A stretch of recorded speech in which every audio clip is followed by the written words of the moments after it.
Hey Grace. Hi. Hi, it's so lovely to chat to you. You are one of the OG YouTube stars. You're an incredible podcaster, stand-up comedian, New York Times bestseller to boot.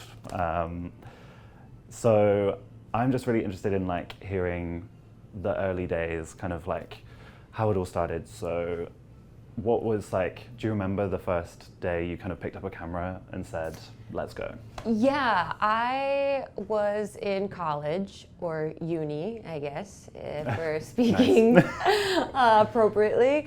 And I had taken an editing class. I was studying communications, and I knew I wanted to be in the world of creativity. At that point, I kind of thought I would be more of a screenwriter or a writer, but I was really interested in the editing process, and my teacher had myself and all of my classmates sign up for a YouTube account so that we could post our projects and share them with each other in class. And I thought at first it was just an intercollegiate website. I didn't know that it was a public platform that went out to the world.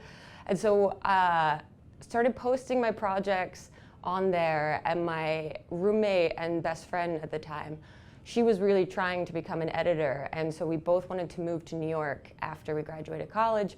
I started pursuing comedy a little bit more in New York City, and so we started making vlogs, or video blogs, of our experience moving from New Jersey to New York and what it was like trying to make it in the big city. And we would basically, at the end of our days, just have a glass of wine and sit with each other in front of our webcam, not even a real camera, just our iMac computers with a little webcam on it, and talk about our day. And then we would trade off who would edit the video. And we had a rule that we wouldn't make it over 2 minutes long. And we tried to make it as funny and irreverent as possible. And it was just a really fun hobby. There was no concept of it being a viable source of finances, let alone career. It slowly started to develop, and I remember when they first rolled out the partner program on YouTube in 2008 or 2009, we finally got our channel, Grace and Michelle was the name of our channel, registered and accepted into the partner program. And I remember we got a check for 70 cents. And we went down the street and we bought a bottle of champagne, and in the middle of the day we just popped it and celebrated because we were we're professional YouTubers now. Yeah, and so that was, it was truly a hobby that became a job. I found myself in a really lucky situation, a website called My Damn Channel, actually. It was a channel for original music and comedy programming. They were looking for a host for their channel, and I had gotten a small part on a series that they were putting up on their website.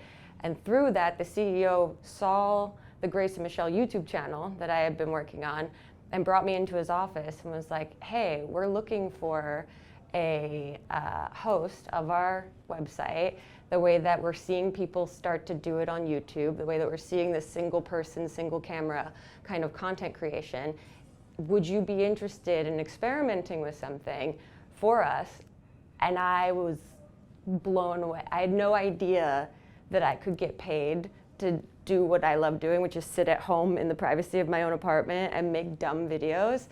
And so we experimented with a 3-week trial run, and DailyGrace, the web series, was born. And the 3 weeks went really well, and it turned into 5 years. and then the YouTube career was sort of launched from there. It was a really wild ride. Yeah, it's such a throwback hearing you talk about DailyGrace and My Yeah. Damn Channel. It's it's all flooding back to me Yeah. from 2008 or whenever it was. I love that, and it's nice hearing how it was a hobby that became a job, and that kind of, without realizing it, it was such a training in the editing, where a lot of the comedy of that era was made, I think. Yeah, I remember in college watching these 2 girls named Beth and Val, and they made vlogs, and it was just 2 comedy girls that were answering questions submitted from viewers. And it was the first time that I had seen jump cuts happen. And it blew my mind that I was this is such an engaging way to create content. I was just like so drawn in. I thought it was such a great way to make comedy without having to write like jokes up top. There was so much that you could do with the editing to really add humor to it, and so I was like really enamored with that. And so that became like something that I think one of the foundational things of DailyGrace was kind of stylistically. It was very jump cutty, very silly, very irreverent. And it made that like sustainable. There was so much that you could play with there. And it was so fun because there were no rules. Like when you go to college and you learn about like cinema and how to make a movie, there's very precious rules that you have to follow. And YouTube was just like, come one, come all, and do whatever the you want. And I loved that. Now that you've kind of branched out or transitioned into live performance, how do you find that now that you're kind of preparing a performance and then doing it for a month at the Fringe? It's wild. Yeah. This is, to sit up on stage and talk for an hour is kind of psychotic, is what I've been telling everyone. That I feel like I've been adjacent to the world of stand-up comedy for my entire career. I started in improv comedy while doing internet stuff kind of like subversively because it was like a secret hobby that no one knew about. And then the internet stuff sort of blew up and took a lot of my attention. And now I feel like I'm circling back to this like live stage stuff.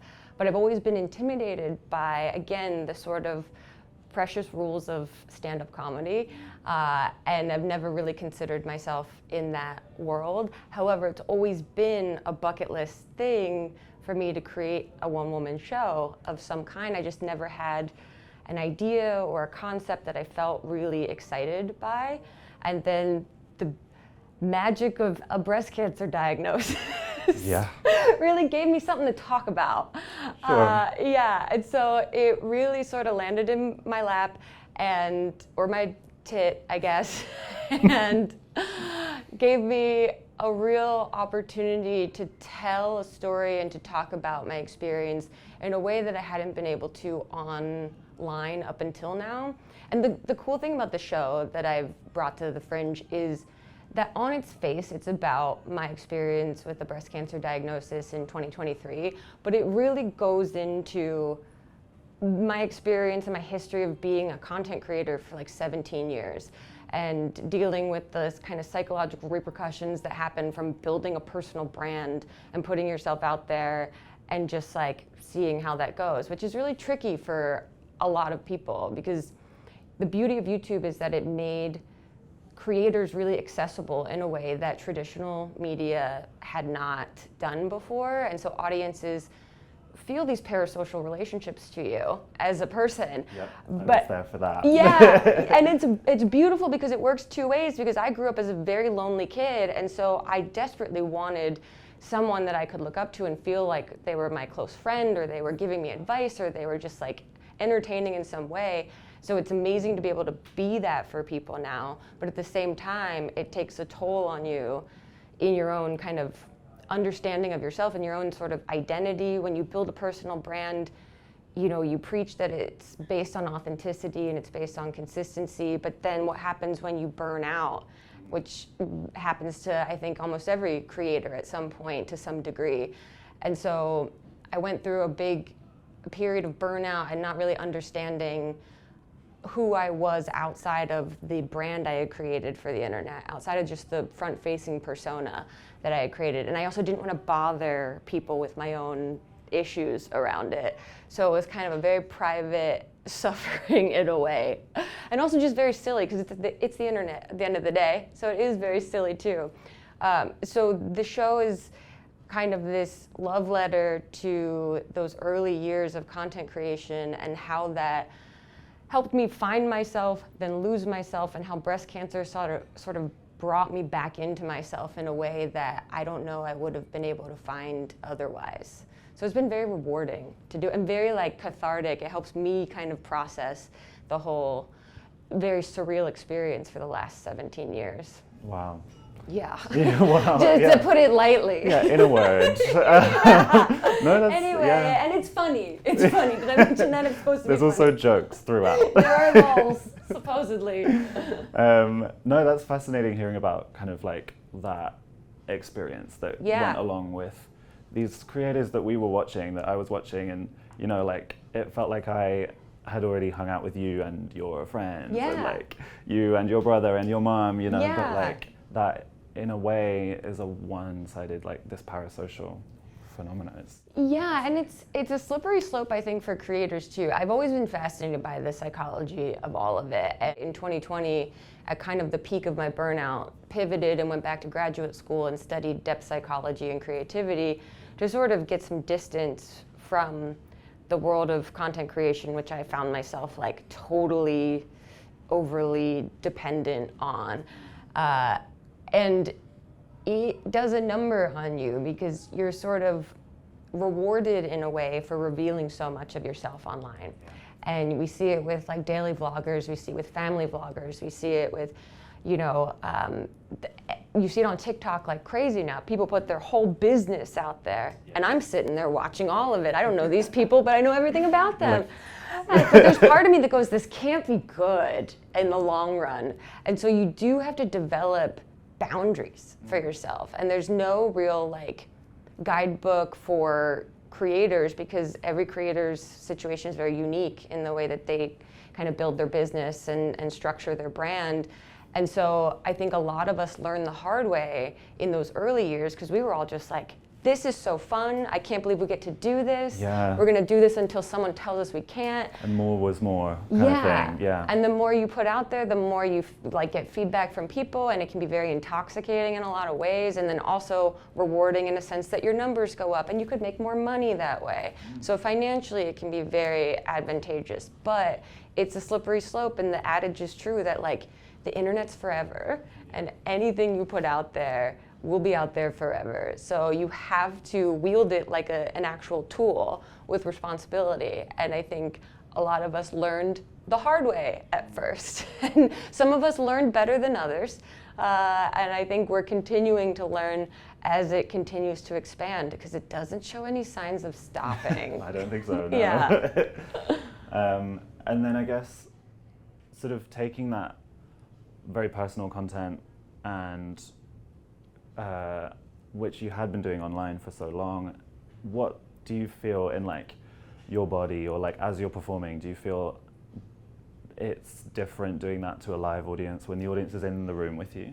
Yeah, performing live is wild. Well, this is also, so it's a bucket list thing to be here at the Fringe, because when I first started doing improv comedy and I was trying to get like 4 people in a room to watch us make up lulls, I had always thought of the Fringe as like that's where really successful comedians put their stuff up, and that's when you know you're on your way. And so the internet kind of sidetracked me, and to be able to come back is almost like I'm trying to prove myself a little bit that like I can do this part, because the whole and I talk about this in my show, the whole rise of content creators online was met with a lot of judgment and resistance from traditional media spaces. They kind of pegged us as these socially stunted weirdos, these talentless hacks that were just making dumb videos in their basements, which is true to an extent. But you can't discount that the community building aspect was so unique and profound in that space. And so I'm trying to kind of prove that I can do this sort of side of it. And it's been very interesting, and it is a learning curve, to not get distracted by seeing people's faces in the audience. I'm so used to just like literally talking down this camera lens with no one else around me and imagining feedback versus seeing it in real time. And then the reverse of that is the feedback I've been getting from audience members is that, you know, they've watched me online for so long that to be in a room, like living, breathing, smelling the person in front of you, yeah, is equally wild and a strange sense of intimacy that you don't really have on the internet. And I'm really happy to be here doing it. It's definitely a grind, but it's very rewarding at the same time. People say it's like a boot camp. It is. And for the performer. Yeah, and I keep telling myself, I'm like, you went through breast cancer, you can do this, this will be okay. And when I think like that, then I'm like, yeah, this is pretty okay. I think you'll be fine. Thanks, yeah, me too. The show is called Let Me Get This Off My Chest. So I'm dying to know, do you have like a definitive count on the boob jokes in the show? Oh, someone did say the other day, you say breast cancer a lot in the show. And I was like, do I? Okay, that's good to know. Because it is about that. There's a lot of boob jokes. It is silly. And that's the big thing, too, that I think everyone has been coming to the show with a deep respect for, you know, the experience of breast cancer. And it is... I am asking people to laugh at it, which makes people a little uncomfortable, but I've learned to like how to open the show by giving permission to everyone to like, this is a safe space for us to laugh at this, because comedy has always been like medicinal for me. It has been how I process big feelings. It's been how I connect with people in ways that I might not normally. And it had really truly helped me through the actual breast cancer experience itself. So now this is just a fun sort of recounting of the time, reflections on lessons learned, and confessions of surprising things that have come up. And it's just been a very warm experience. But there is a lot of boob jokes. There's a whole lot of boob jokes. If you had to describe the Fringe and this whole experience to someone who's like never been here before, or is thinking about doing this, or someone from the US who's thinking about bringing a show, where would you start with that? I've never robo-tripped before, but I feel like I am constantly when I'm walking around the Fringe here. It's like, I keep trying to make sense of it. I'm like, it's like the Renaissance Fair meets Disneyland meets Comic-Con meets like the set of Harry Potter. It's like all of these things wrapped in one. I've never been like a theater kid outright, but if you are one, this is like your wet dream. Like this whole experience is wild, and it's so fun because it doesn't take itself that seriously while also taking itself a little bit seriously. I mean, if anyone is thinking about doing it, I encourage the curiosity. I mean, financially, it's a bit rough, and I think everyone will tell you that. But to me, it's like a once-in-a-lifetime experience. I'm hoping I don't have another breast cancer story to tell in the future that I'd want to come back. So this is like one and done for old Helbig here. But I mean, I'm a week in, and I think I tried to ask a lot of people before I came for advice and, you know, thoughts. And it's really hard, I think, to put into words unless you're here what the experience is like. It's really incredible, and I feel like I've only scratched the surface of the experience. You put it into words very well. Oh, thanks. But maybe before, we'll finish with like a quick fire round, but maybe before that, I'm keen to hear, just because I was a big fan of you three as a trio, of like how this compares to performing with Mamrie Hart and Hannah Hart and like collabing with them. Yeah, this has been sort of me as a baby bird getting her wings in a variety of ways, because even though I technically am an independent content creator and I created DailyGrace and have my own YouTube channel, I really have flourished through collaboration, and especially with Mamrie Hart and Hannah Hart over the years. We've made movies together, we made countless YouTube videos. We've gone and done comedy tours. I don't think until I came here that I realized how much I've depended on collaboration in the past. So this is really me proving that I can do it by myself, even though I do miss Mamrie so much. And anytime there is a lull in the show, I'm like, damn, I wish she was here to put some like spicy Southern joke in for me real quick. And then I'm also proving that I can do it without editing, without jump cuts, without the need for like a final cut at all. And so that both have been, it's very vulnerable. You feel very naked on stage in a way that is, terrifying and I guess character building at the same time. So it is ultimately rewarding. And that is actually, I asked another fellow content creator, Anna Akana, who came here last year with her show. I was like, give it to me straight. Is it worth doing? Did you enjoy it? She's like, it was quite an experience. I wouldn't do it again, but there's no place where you can ever get that amount of stage experience all in one go. She's like, now I feel invincible when I perform. And I was like, okay, that's it. That's what I want. That's what you get out of it. Yeah, I feel like I've done thousands and thousands of videos online. Now I want to feel like I know how to do this. Yeah. I think the Fringe has always been like the one that everyone talks about. And I think it's always been that like holy grail festival. I don't even know the other festivals. I mean, I've only put this show together at the end of 2024.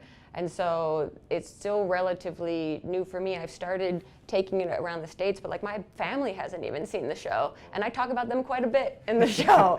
And so I do feel like this was, again, really great timing of like, let me bring this to the Fringe, work it out, see where it goes in front of an audience, because it does feel like it is evolving. Even though I came in, you know, like a good student, as polished as I could be, I still feel like the feedback I'm getting is helping kind of move it to the next level. And then from there, I'm hoping to take it back around the States and let my mom see it and say whether she's okay with the jokes I make about her in it. I guess we can wrap up with, in the spirit of 2010 YouTube editing style, we're going to do like a quickfire question and answer. Okay. And we're going to like crash zoom a lot. Perfect, yes. So, are you ready? I think so. Favorite meal you've had so far during the Fringe? Oh, Mother India. Oh. The Indian food has been amazing. Favorite way to eat eggs? What's your choice? Oh, favorite way to eat deviled eggs. Oh. Yeah, yeah. If they didn't give me raging farts, I would be way more into them, but yeah. Got you. Favorite city you've performed in? Favorite city I've performed in? Philadelphia. That's like my home city, technically. And they're great there. Let's say kiss, marry, avoid. Okay. Skinny jeans, jeggings, baggy jeans. Oh, okay. Yes, I'm on a jean journey right now. Kiss, marry, avoid. Okay, avoid, I'm going to say jeggings, but cut to like a week from now and I'm loving them. Who knows? Yeah. Kiss, I'm going to say skinny jeans. Because the 2010s in me can't give them up entirely. And marry baggy jeans, because right now that's, even though I am wearing skinny jeans right now, doesn't show well. I'm really into baggy jeans right now. Yeah. We're doing a good thing with that culturally. I'm really happy that the Gen Zers are forcing all the millennials out of their skinny jeans. Off the top of your head, favorite video you've ever posted? There's one that's called 911 calls. That I think I had to maybe privatize now because I played fast and loose with just like copywritten songs in all of my videos. And yeah, it was me doing 911 calls, but to clips of music and asking constantly if the caller was a Capricorn. Which other YouTubers should do a live show, do you think? Well, I'm trying to convince my husband, Elliot Morgan, to do a show next year so I can just come as the +1 and walk around and not do anything. I honestly, Dan and Phil have been doing a live show themselves that it would be really fun if they came here because they somehow, they need to be studied in and of themselves, like from an anthropological point of view, because the Beatlemania that continues to follow them in their career, I love it. It blows my mind. And they are two homebody introverts that I think would have a hilarious time here. I agree. Yeah, they are a force. Yes. And then finally, to cap it off, what are your 3 words to describe the Fringe? What the f***? Yeah, I think those are perfect. The 3 words. Yeah. Amazing. It's been so nice chatting to you. Thank you so much. Yeah, thanks for coming to talk to us. Of course.